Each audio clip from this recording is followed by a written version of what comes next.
દિલ્હીના કૃષ્ણનગર વિધાનસભાની બેઠક પર લહેરાયો ભગવો। આખરે દિલ્હીના ખુલ્લા આકાશ નીચે ખીલ્યું કમળ।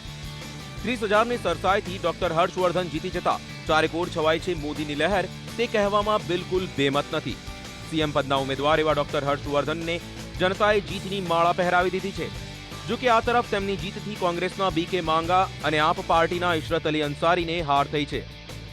और 5वीं बार जब मैंने चुनाव लड़ा है तो उन्होंने पिछले 4 बार के सारे रिकॉर्ड्स तोड़वाकर इस बार मुझे 43,150 वोटों से विजयी बनाया है।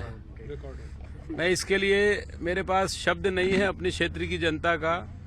मैं अपने आप को ऋणी महसूस करता हूं। उन्होंने जो प्यार और आशीर्वाद और विश्वास मुझ में जताया है।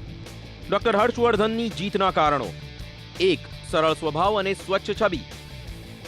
2. ચૂંટણી અગાઉ પાર્ટીએ મુખ્યમંત્રીના ઉમેદવાર ઘોષિત કર્યા। 3.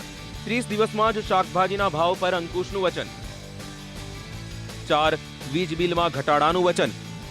5. ભ્રષ્ટાચાર મુક્ત શાસન આપવાનું વચન। ડોક્ટર હર્ષવર્ધનની જીતથી બીજેપીમાં ખુશીની લહેર છવાઈ ગઈ છે। વ્યવસાય ડોક્ટર એવા હર્ષવર્ધન 1993માં પહેલીવાર ભાજપ તરફથી રાજ્ય વિધાનસભાની ચૂંટણી જીત્યા હતા। 1996માં દિલ્હીમાં ભાજપની સરકારમાં તેઓને કાનૂન અને આરોગ્ય મંત્રી બનાવવામાં આવ્યા હતા। ત્યારે વિધાનસભાની આ ચૂંટણીમાં ડોક્ટર હર્ષવર્ધનની જીતે બીજેપી માટે એક નવી આશાની કિરણ બાંધી છે। બ્યુરો રિપોર્ટ, સંદેશ ન્યૂઝ।